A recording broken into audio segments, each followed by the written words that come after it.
아버지, 이제 그만 나가주셨으면 합니다. 뭐라고?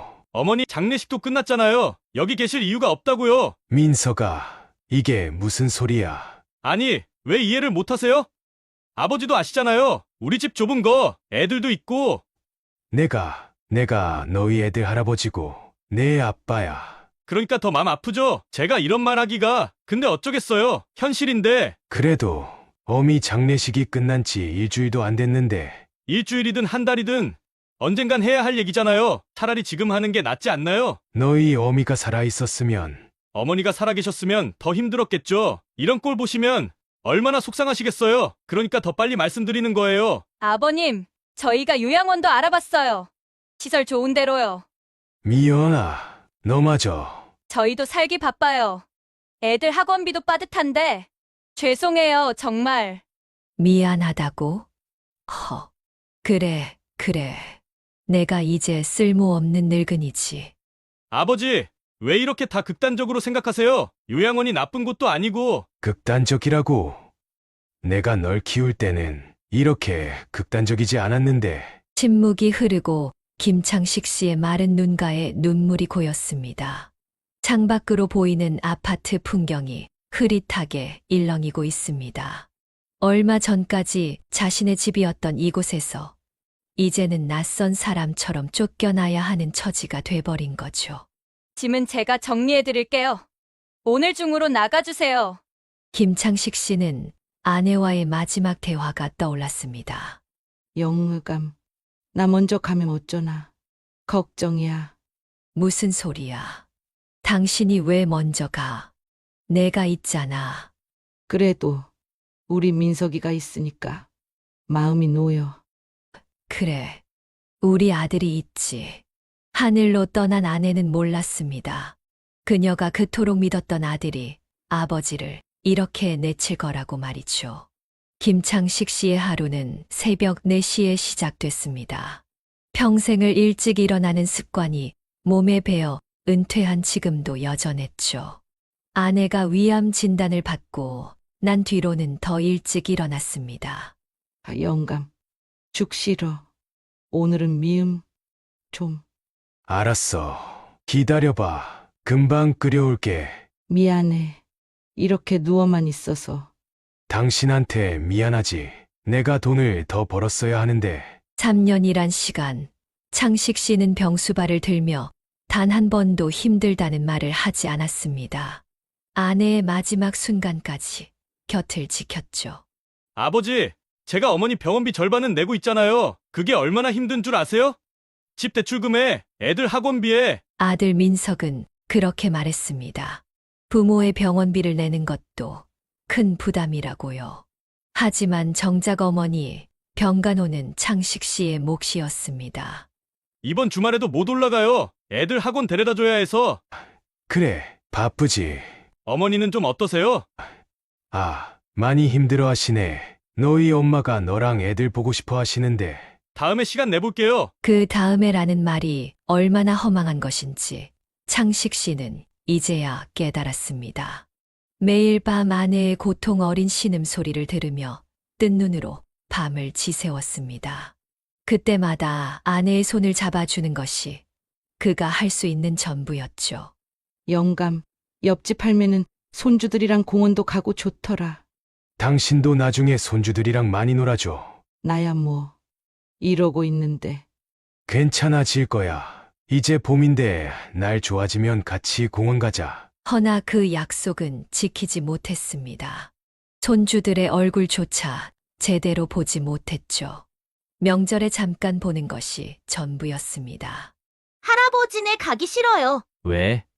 할아버지가 좋은 거 많이 사주시잖아. 할아버지 집에서 병원 냄새 나요. 싫어요. 초등학교 3학년, 1학년인 손주들의 작은 목소리가 가슴을 파고들었습니다. 병간호하느라 제대로 씻지도 못하고 빨래도 제때 하지 못했던 나날들. 그렇게 서서히 가족과의 거리는 멀어져 갔습니다.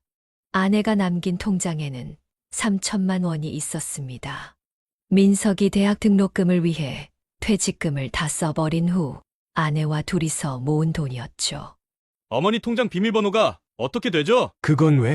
장례 비용이랑 정리할 게 많아서요. 제가 맞으니까 제가 해야죠. 민서가 그래도 아버지는 연금도 나오시잖아요. 그거면 충분하시죠? 그렇게 통장도 넘겨줬습니다. 그리고 일주일 후 이렇게 집에서 쫓겨나게 된 것입니다. 창식 씨는 굽은 허리를 천천히 일으켰습니다. 지팡이를 짚은 손이 떨렸습니다. 현관 벽에 걸린 가족 사진이 눈에 들어왔습니다. 젊은 시절의 자신과 아내, 그리고 어린 민석이가 환하게 웃고 있었죠. 가방만 챙기고 갈게. 짐은 천천히 챙기세요. 시간 드릴게요. 오늘따라 유난히 현관이 멀게 느껴졌습니다. 매일 아침 아들을 회사에 보내며 서 있던 그 자리, 이제는 자신이 나가야 할 차례였습니다. 아버지, 휴대폰은 해지하셔야 할 것 같아요. 요양원에서는 필요 없으실 테니. 그래, 마지막 남은 것마저 빼앗기는 기분이었습니다. 이제 그에게 남은 것은 지팡이 하나, 가방 하나뿐입니다. 현관문을 나서는 창식 씨의 뒷모습이 봄볕에 길게 늘어졌습니다. 허리에 힘이 풀려 그 자리에 주저앉고 싶었지만 마지막 자존심만은 지키고 싶었습니다. 당신, 내가 이러고 있는 걸 보면 얼마나 가슴 아플까. 지팡이를 짚은 손이 떨렸습니다. 평생을 살아온 집을 등지고 한 걸음 내딛는 발걸음이 무거웠습니다. 길가에 서서 하늘을 올려다보니 먹구름이 몰려오고 있었습니다. 지금부터 어디로 가야 할지, 어떻게 살아야 할지, 막막함이 온몸을 휘감았습니다. 주머니 속의 통장을 만져봅니다. 노령연금 빼고는 남은 돈이 없었습니다. 아내와 함께 모아둔 돈은 이미 아들이 가져갔고, 퇴직금은 민석이 대학 등록금으로 썼으니까요. 저기, 아저씨. 터벅터벅 걷고 있는데 누군가 뒤에서 부릅니다. 뒤돌아보니 허름한 차림의 할아버지가 서 있었습니다. 혹시 갈 데 없으세요? 김창식 씨는 이때까지만 해도 몰랐습니다. 이 낯선 할아버지와의 만남이 그의 인생에 어떤 변화를 가져올지, 쫓겨난 자의 서러운 발걸음이 어쩌면 새로운 시작이 될 수 있다는 것을 몰랐습니다. 그의 이야기는 이제 시작입니다. 여기가 제일 싼 고시원이에요. 방값은 한 달에 30만 원이요. 고시원 주인이 좁은 복도를 걸어가며 말했습니다. 3평도 안 되는 방, 창문도 없는 좁은 공간에 침대 하나가 전부였습니다. 화장실이랑 샤워실은 공동으로 써야 하고 할아버지 연세가 있으시니까 1층 방으로 드릴게요. 김 선생, 여기 살만하시겠소? 아까 그 할아버지, 박만석 씨가 걱정스러운 눈빛으로 물었습니다. 괜찮습니다. 이 정도면 감지덕지죠. 겨울에는 방이 좀 추워요. 전기장판은 꼭 준비하셔야 해요. 주인의 말이 귀에 들어오지 않았습니다. 창식의 눈앞에는 30평 아파트에서 손주들과 뛰어놀던 모습이 아른거렸습니다. 보증금은 50만 원이고요. 월세가 30만 원입니다. 연금은 얼마나 받으세요? 매달 45만 원 정도. 그럼 방값 내고 나면 15만 원 남네요. 그걸로 한 달 버티셔야 하는데 괜찮으시겠어요? 주인의 말에 가슴이 철렁 내려앉았습니다. 평생 남한테 돈 빌린 적 없던 사람이 이런 신세가 될 거라곤 생각도 못했습니다.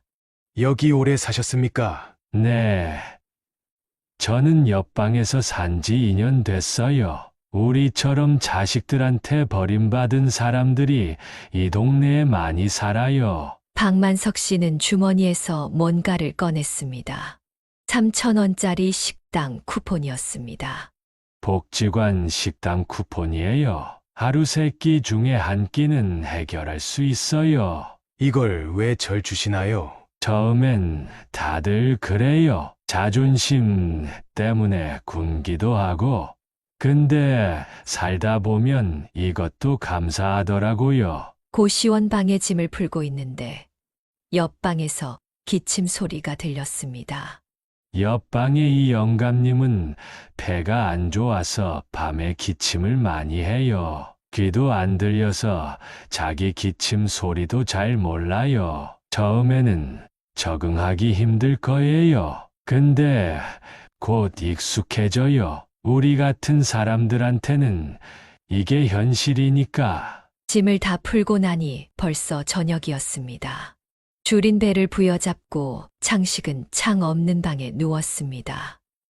여보, 내가 이러고 있네. 휴대폰도 끊고 연락처도 없이 세상과 단절된 것 같은 기분이 들었습니다. 김 선생, 저기 계시네요. 복도 끝에서 박만석 씨가 손을 흔들었습니다. 지금 복지관 가는 길인데 같이 가실래요? 저녁 시간 다 됐는데. 저는 괜찮습니다. 다들 처음엔 그래요. 자존심 때문에. 근데 자존심 지키다가는 굶어 죽어요. 우리도 평생 세금 내면서 살았는데 받을 건 받아야죠. 그렇게 시작된 창식의 고시원 생활, 그리고 복지관에서의 첫 끼니. 이것이 새로운 삶의 시작이었습니다. 김 선생님, 복지관 식당은 11시부터 1시까지만 운영해요. 일찍 가야 자리 잡을 수 있습니다. 다음 날 박만석 씨는 아침 9시가 되자 창식의 방문을 두드렸습니다. 그렇게 일찍부터 줄을 서야 하나요? 여기 밥 맛있기로 소문났어요. 하루에 1000명은 기본이에요. 일찍 안 가면 자리도 없고 국물도 다 떨어져 버립니다. 복지관으로 향하는 길, 창식은 처음 보는 풍경에 놀랐습니다. 길가에 노인들이 줄지어 서 있었기 때문입니다. 저기 줄 서 계신 분들은 다 우리랑 비슷한 사람들이에요. 자식들 키우느라 퇴직금도 못 모으고 연금도 얼마 안 되고. 복지관 앞에 도착하자 벌써 100명은 넘는 노인들이 줄을 서 있었습니다. 여기 처음 오셨나 봐요? 앞에 선 할머니가 돌아보며 말을 걸었습니다. 네, 오늘 처음입니다. 그럼 이거 하나 가지세요. 급식증이 있어야 밥을 받을 수 있어요. 할머니는 주머니에서 낡은 급식증을 하나 꺼내 건넸습니다. 이걸 그냥 주시면 어떡해요? 괜찮아요. 저는 이제 딸네 집에 가게 됐으니까요. 앞으로 잘 쓰세요. 할머니의 표정에서 창식은 무언가를 읽을 수 있었습니다. 딸네 집에 간다는 게 자발적인 선택은 아닌 것 같았습니다. 박 선생님, 저 할머니는 강할머니, 아들 둘에 딸 하나 두셨대요. 근데 아들들이 어머니 모시기 싫다고 하니까 딸이 할 수 없이 모시기로 한 거죠. 시골에 있는 딸네 집으로 가신대요. 그래도 자식이 있으니 다행이네요. 글쎄요, 시골 가면 이것도 못 먹어요. 복지관도 없고 병원도 멀고 자식 얼굴 보는 게 전부겠죠. 줄이 조금씩 움직이기 시작했습니다. 창식은 주변을 둘러보았습니다. 깔끔한 옷차림의 노인도 있었고 허름한 차림의 노인도 있었습니다. 하지만 다들 한결같이 지친 표정이었습니다.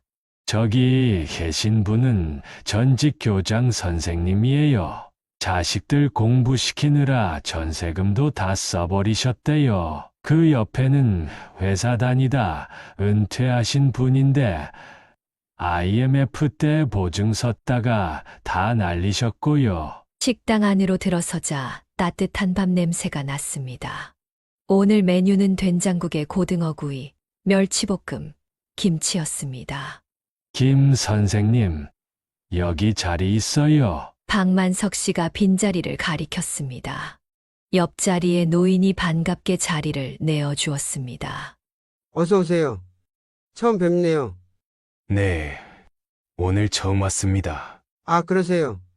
저는 이 자리에서만 3년째예요. 이제는 다들 가족이나 다름없죠. 밥을 먹으며 이야기를 나누는 노인들의 모습이 창식의 눈에 들어왔습니다. 서로의 안부를 물으며 약 먹을 시간을 챙겨주고 병원 동행을 약속하는 모습들이었습니다. 우리가 서로 돌봐주지 않으면 누가 돌봐주겠어요. 자식들은 바쁘다고 전화도 안 받는데 옆자리 노인의 말에 다들 고개를 끄덕였습니다.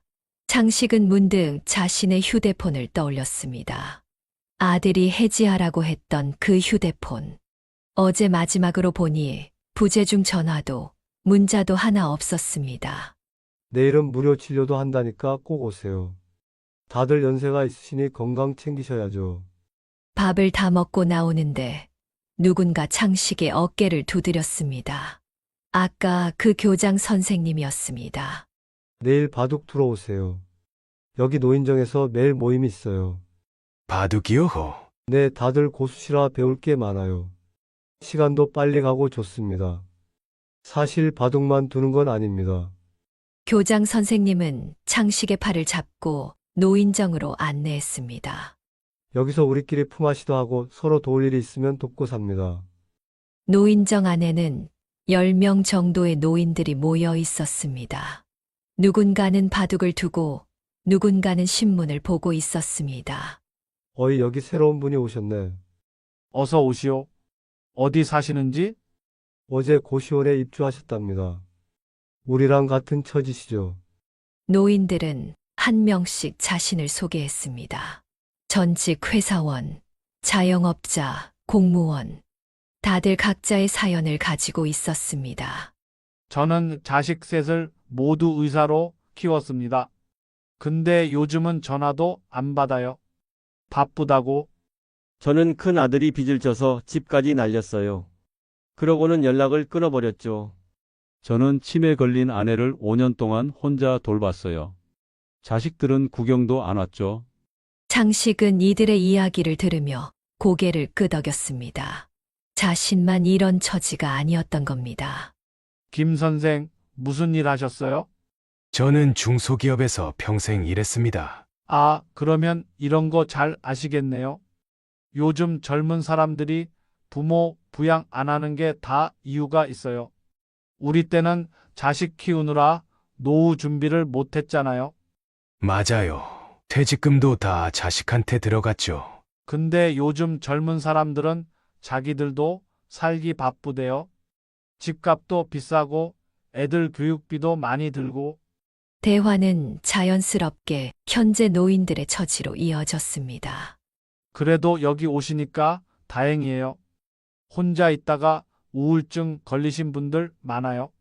맞아요. 저기 계신 최 선생님도 얼마 전까지 방에만 계셨거든요. 우리가 억지로 끌고 나왔죠. 창식은 구석에 앉아있는 최 선생을 바라봤습니다. 깔끔한 옷차림에 중후한 인상이었습니다.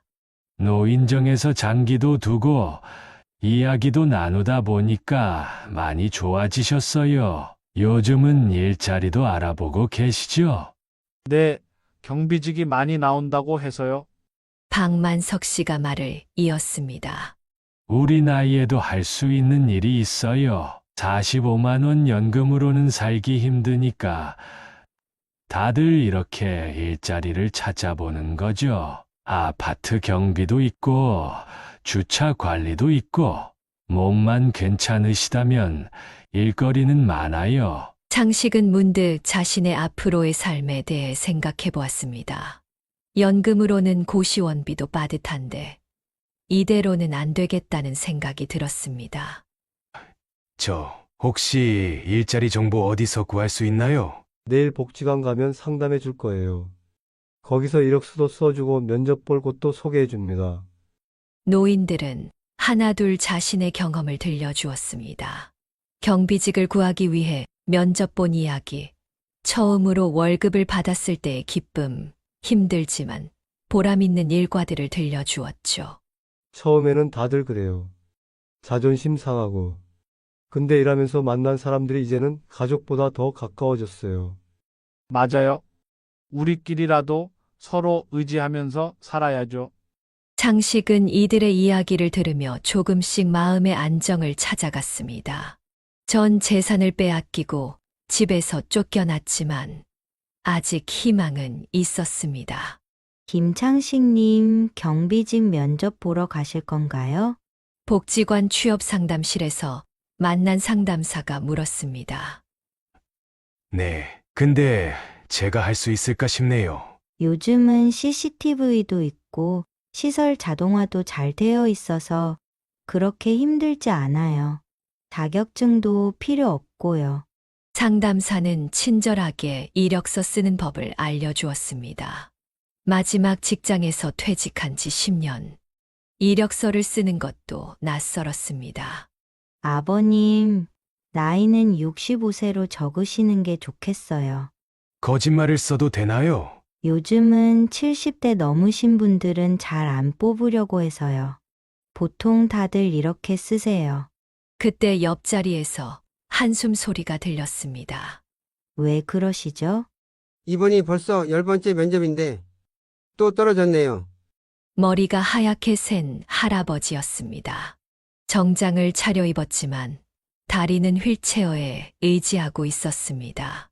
다리가 불편하시네요. 산재로 다쳤어요. 보험금으로 자식들 공부시키고 이제는 저한테 남은 게 없어요. 그래도 포기하지 마세요. 좋은 곳 나올 거예요.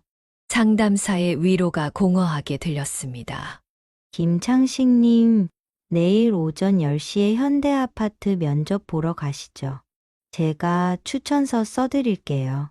다음 날 아파트 관리사무소에서 면접을 보는데 젊은 과장이 이력서를 보며 물었습니다. 밤 근무 가능하시죠? 네, 괜찮습니다. 근데 할아버님 연세가 많으신 것 같은데. 제가 아직 건강합니다. 한번 기회를 주시면 열심히 하겠습니다. 죄송합니다만 저희는 좀 더 젊은 분을 찾고 있어서요. 발걸음이 무거웠습니다. 돌아오는 길에 마주친 박만석 씨가 물었습니다. 어떻게 됐습니까? 젊은 사람을 뽑는다고 하네요. 많이 힘드시죠?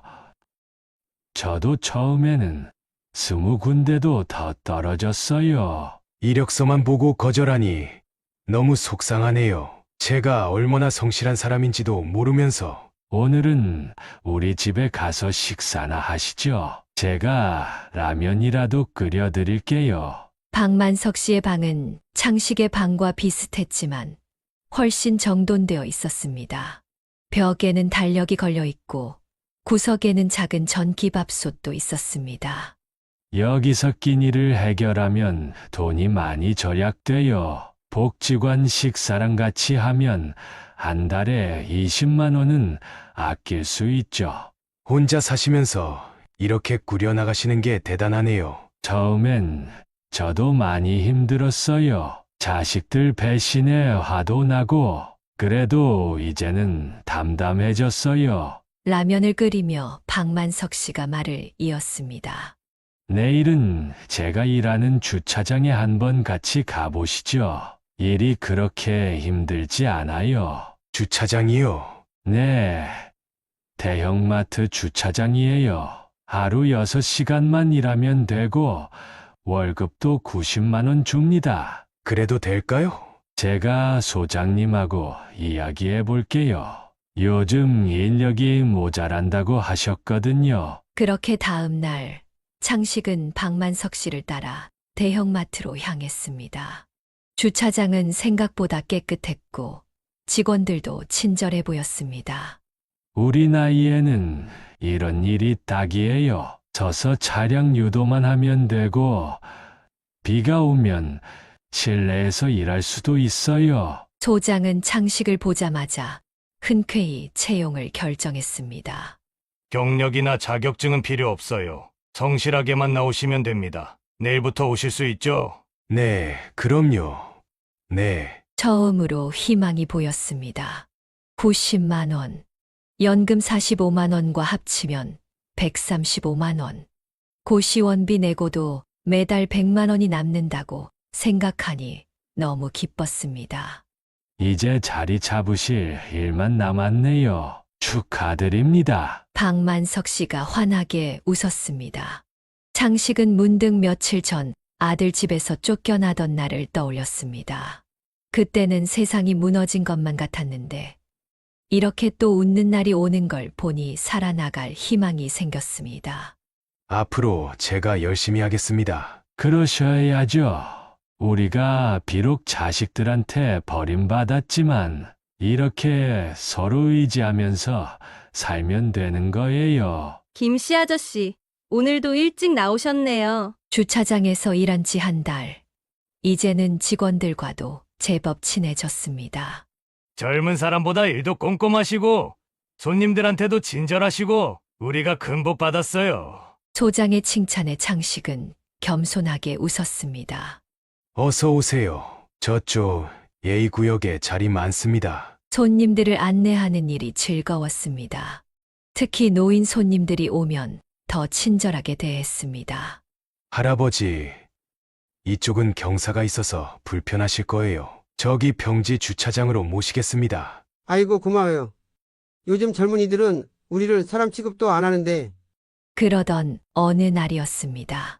아버지! 나칙은 목소리에 고개를 돌렸습니다. 민석이었습니다. 여기서 뭐 하시는 거예요? 민석의 눈에는 놀란 기색이 역력했습니다. 뒷좌석에는 손주들이 있었습니다. 할아버지다! 애들아, 조용히 해. 어서 가자. 민석은 아이들을 말리며 서둘러 차를 돌렸습니다. 창식은 그저 묵묵히 지켜보았습니다. 김 선생, 괜찮으세요? 옆에서 일하던 박만석이 걱정스레 물었습니다. 괜찮습니다. 이제는 담담해요. 그날 저녁 노인정에 모인 사람들은 창식의 이야기를 들으며 공감했습니다. 나도 그런 적 있어요. 백화점 안내 데스크에서 일할 때 딸을 마주쳤는데 모른 척 하더라고요. 자식들이 우리를 부끄러워하는 거지. 돈 많고 잘 사는 부모님이면 얼마나 자랑스러워했을까요? 그래도 우리는 떳떳해요. 정직하게 일하면서 사는 게 뭐가 부끄럽답니까? 최근에 취직한 최 선생이 말했습니다. 처음에는 청소부 일한다고 많이 망설였어요. 평생을 교단에 섰던 사람이라는 생각 때문에요. 근데 지금은 달라요. 내 힘으로 벌어서 사는 게 얼마나 떳떳한지 몰라요. 맞아요. 나도 처음엔 경비실에 앉아 있는 게 자존심 상했는데 이제는 달라요. 창식은 이들의 이야기를 들으며 생각했습니다. 자식들은 자신을 버렸지만 여기서 만난 이들은 오히려 더 진실된 가족이 되어 주었습니다. 요즘은 말이야, 월급 받으면 제일 먼저 적금부터 넣어요. 저도요.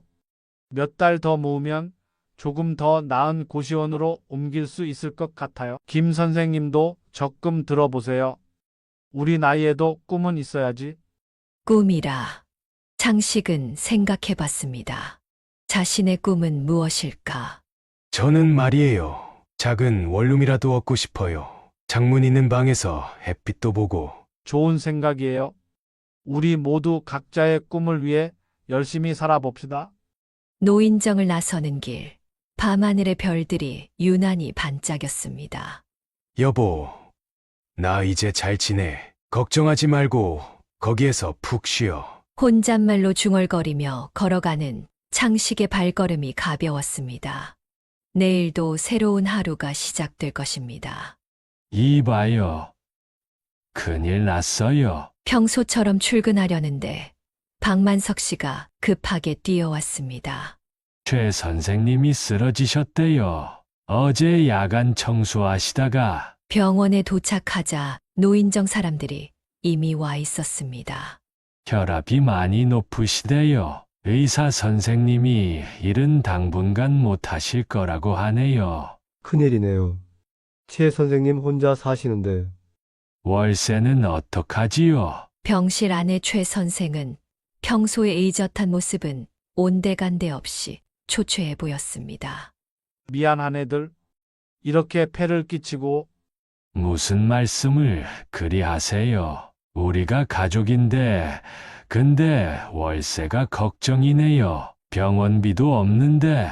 창식이 앞으로 나섰습니다. 선생님, 걱정 마세요. 제가 도와드리겠습니다. 김 선생이 뭘? 제가 이번 달 월급 받았거든요. 먼저 병원비부터 해결하시죠. 다른 노인들도 하나둘씩 지갑을 꺼냈습니다. 나도 10,000원이라도 보태야지. 내가 이번 달 주차장 수당 받은 게 있어요. 우리가 서로 돕고 살아야지. 어디 다른 사람이 있나요? 최 선생의 눈시울이 붉어졌습니다. 고맙네들. 정말 고맙네. 병원을 나서는 길, 창식은 문득 아내 생각이 났습니다. 그때 자신은 혼자서 아내를 간호했지만 지금 최 선생은 이렇게 많은 가족이 있었습니다. 김 선생, 우리 당번을 정해서 최 선생님 병간호하는 게 어떨까요? 그래요. 나는 아침에 출근하기 전에 들를 수 있어요. 나는 점심시간에 가겠소.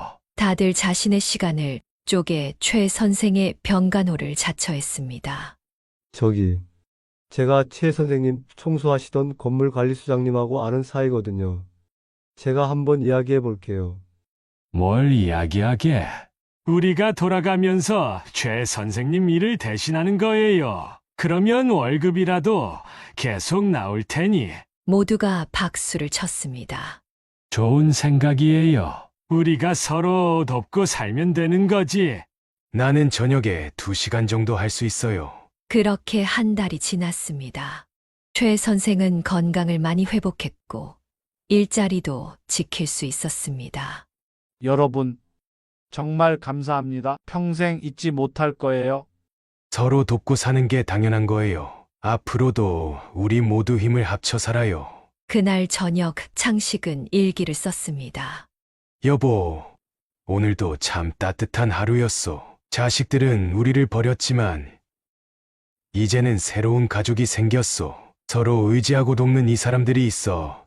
외롭지 않소. 아버지, 문득 고시원 밖에서 들리는 소리에 창식은 고개를 들었습니다. 민석이었습니다. 아버지, 죄송합니다. 그동안 가거라. 아버지, 한 번만 기회를. 난 이제 새로운 가족이 있다. 너희가 버린 그 아버지는 이미 없어. 민석의 얼굴이 창백해졌습니다. 창식은 담담하게 말을 이었습니다. 내가 필요할 때만 찾아오지 마라. 난 이제 혼자서도 잘 살 수 있다. 민석은 완고한 창식의 태도에 집으로 돌아갈 수밖에 없었습니다. 다음 날 창식은 어김없이 출근을 했습니다.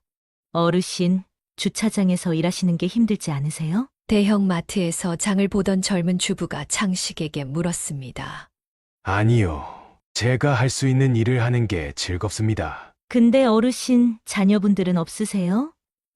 이런 일을 하시게 두다니. 자식이요. 있긴 한데 그 애는 바빠서요. 창식은 담담하게 대답했습니다. 이제는 그런 질문을 받아도 마음이 아프지 않았습니다. 저기요, 어르신, 이것 좀 받으세요. 그날 퇴근길, 그 주부가 도시락을 들고 찾아왔습니다. 이렇게 더운 날 고생하시는데 제 아버지 생각이 나서요. 이런 걸 왜 저한테? 저희 아버지도 작년에 돌아가셨어요. 살아계실 때 잘해드리지 못했는데 어르신 보니까 마음이 아파서요. 도시락을 받아들고 고시원으로 돌아오는 길, 창식은 생각에 잠겼습니다. 김 선생, 식사하러 오세요. 노인정에서 박만석이 불렀습니다. 오늘은 특별한 날이에요. 최 선생님이 완쾌하셔서 복귀하신 기념으로 제가 국밥을 사기로 했어요. 아이고, 이런 걸 왜 쓸데없이. 최 선생이 멋쩍어 했습니다. 무슨 소리예요? 우리가 이렇게 서로 챙겨주는 맛에 사는 거지. 둘러앉아 국밥을 먹는데 문득 누군가 노인정 문을 열었습니다. 아버님 계신가요? 민석의 아내 미연이었습니다. 무슨 일이지? 애들이 할아버지를 너무 보고 싶어 해서요. 애들을 핑계 대지 마라. 내 마음이 바뀌면 그때 다시 오너라. 아버님, 정말 죄송해요. 그때 저희가. 미안하다고 해서 될 일이 아니야. 난 이제 내 삶이 있다. 근데 아버님, 요즘 이렇게 사시는 게 너무 힘드시지 않으세요? 힘들어. 내가 뭐가 힘들어 보이나? 창식은 자리에서 일어났습니다. 나는 지금이 좋다. 내 힘으로 벌어서 살고, 진짜 가족 같은 친구들도 있고, 하지만 그래도 저희가 돈, 지위, 그런 게 다가 아니야. 이제야 알았다. 진정한 행복이 뭔지. 그때 최 선생이 앞으로 나섰습니다. 젊은 양반, 돌아가시지요. 우리 김 선생은 이제 혼자서도 잘 살 수 있습니다. 그래요. 우리가 있잖아요. 우리가 진짜 가족이에요. 노인정의 모든 사람들이 하나둘씩 창식의 편에 섰습니다. 아버님, 저희가 잘못했어요. 돌아오세요. 돌아갈 곳은 없다. 이제 여기가 내 집이고, 이 사람들이 내 가족이야. 미연은 결국 눈물을 흘리며 노인정을 나갔습니다. 창식의 등 뒤로 따뜻한 손길이 닿았습니다. 김 선생, 우리 국밥 좀 더 먹읍시다. 그래요. 이제 식었을 텐데 새로 시켜요. 오늘은 내가 한 잔 더 살게요. 창식은 미소를 지었습니다. 자식들은 자신을 버렸지만 이곳에서 찾은 진짜 가족들. 그들과 함께라면 어떤 어려움도 이겨낼 수 있을 것 같았습니다. 김 선생, 큰일 났습니다. 아침 일찍 박만석이 고시원으로 찾아왔습니다. 고시원을 재개발한다네요. 2달 안에 나가래요. 갑자기 무슨... 관리인이 나눠준 통지서에는 분명히 적혀 있었습니다. 2개월 후 건물 철거 예정. 다들 어쩌나. 이 근처는 다 이만한 값에 들어올 데가 없는데. 노인정에 모인 사람들의 표정이 어두웠습니다. 대부분이 이 고시원에 살고 있었습니다. 월세 싼 고시원을 찾으려면 시외곽으로 나가야 할 텐데, 그럼 출근하기도 힘들고 일자리도 다 잃게 생겼네. 그때 최 선생이 입을 열었습니다. 제가 한 가지 생각이 있는데요. 말씀해 보세요. 우리 다 같이 한 집에 살면 어떨까요? 월세도 나눠내고 빌라 같은데 전세로 들어가서 방을 나눠 쓰는 거죠. 그게 가능할까요? 제가 알아보니까 좀 허름하긴 해도 3천만 원이면 3층짜리 빌라 한 채를 전세 들어갈 수 있더라고요. 3천만 원이요? 우리 6명이 각자 500만 원씩만 모으면 방안이 조용해졌습니다. 500만 원. 결코 적은 돈은 아니었습니다. 저는 적금이 200만 원 정도 있습니다. 창식이 먼저 입을 열었습니다. 저도 150만 원 정도 모았어요. 저는 220만 원요. 하나둘씩 자신들이 모은 돈을 이야기했습니다. 아직 많이 부족하네요. 그때 문득 창식의 머릿속에 무언가가 스쳤습니다. 잠깐, 저기 건너편 상가에 빈 가게가 있던데. 네, 3년째 비어 있어요. 상가가 워낙 많으니 들어오는 사람이 없대요. 우리가 거기서 장사를 하면 어떨까요? 장사요? 네, 우리 나이대가 좋아하는 걸 팔면 좋을 것 같아요. 칼국수나 순대국밥 같은 거. 그런데 장사가 쉽지 않을 텐데요. 최 선생님은 음식 솜씨가 좋으시잖아요. 그리고 우리 모두 이것저것 해봤으니 그게 어렵지 않을 겁니다. 그럼 각자 일하면서 시간 될 때마다 가게도 도와주면 되겠네요. 이게 서로 돕고 사는 거죠. 어떻게든 시작해보죠. 다들 열심히 계산해보기 시작했습니다. 가게 보증금의 인테리어비, 주방 기구값까지. 힘들겠지만 해볼 만하지 않을까요? 그래. 우리가 뭐라고 못해. 젊은 사람들도 하는 걸. 가게 이름을 뭐로 할지 의논하다가 최 선생이 말했습니다. 우리 집은 어떨까요? 이곳이 우리 모두의 집이 될 테니 그렇게 우리 집 프로젝트가 시작되었습니다. 각자 일하는 시간을 제외하고는 모두 가게 준비에 매달렸습니다. 이 나이에 또 새로운 시작이라니 마음이 이상하네요. 벅차다고 해야 하나. 이게 바로 진정한 복수 아니겠어요? 우리끼리 잘 사는 거. 우리 집 개업 한 달째 점심시간은 늘 바빴습니다. 이 동네 노인분들이 입소문을 내셨나 봐요. 가격도 싸고 맛도 좋다고. 최 선생의 음식 솜씨는 기대 이상이었습니다. 특히 순대국밥은 이제 이 지역의 명물이 되어가고 있었습니다. 여기 주방장님이 진짜 손맛이 좋으시네. 그러게요. 요즘 젊은 사람들이 하는 것보다 낫네요. 칭찬 소리가 들릴 때마다 최 선생은 수줍게 웃었습니다. 내가 평생 해온 게 밥하는 거밖에 없어서. 그날도 평소처럼 바쁜 점심시간이 지나고 있었습니다. 어서 오세. 창식의 목소리가 떨렸습니다. 민석과 미연이 아이들을 데리고 들어왔기 때문입니다. 아버지, 손님으로 오셨으면 자리에 앉으세요. 창식은 평소처럼 담담하게 주문을 받았습니다. 할아버지, 여기서 일하세요? 손주의 순수한 물음에 창식은 잠시 멈칫했습니다. 그래, 할아버지가 여기 사장님이야. 우와, 대단하다. 아이의 눈이 반짝였습니다. 우리 할아버지가 제일 잘하시는 거예요? 그럼 여기 모든 분들이 다 최고시지? 옆에서 일하던 박만석이 거들었습니다. 아버지, 저희가 너무 죄송해요. 민석이 고개를 숙였습니다. 이제 와서 뭘. 저희가 잘못했어요. 그동안 얼마나 고생하셨을지. 난 고생하지 않았다. 오히려 행복하다. 창식은 주변을 둘러보았습니다. 주방에서 음식을 하는 최 선생, 설거지를 하는 박만석, 홀을 서빙하는 다른 분들을 둘러보았습니다. 여기 있는 모든 분들이 내 진짜 가족이야. 서로 돕고 의지하면서 살고 있다. 아버지, 저희 집으로 돌아오세요. 이제 저희가 잘 모실게요. 모신다고? 난 모셔질 사람이 아니야. 내 힘으로 살 수 있는 사람이야. 그때 주방에서 최 선생이 나왔습니다. 손님들 주문하신 순대국밥 나왔습니다. 뜨거운 국밥이 테이블에 놓였습니다. 맛있게 드세요. 우리 가게 특선이에요. 민석은 묵묵히 숟가락을 들었습니다.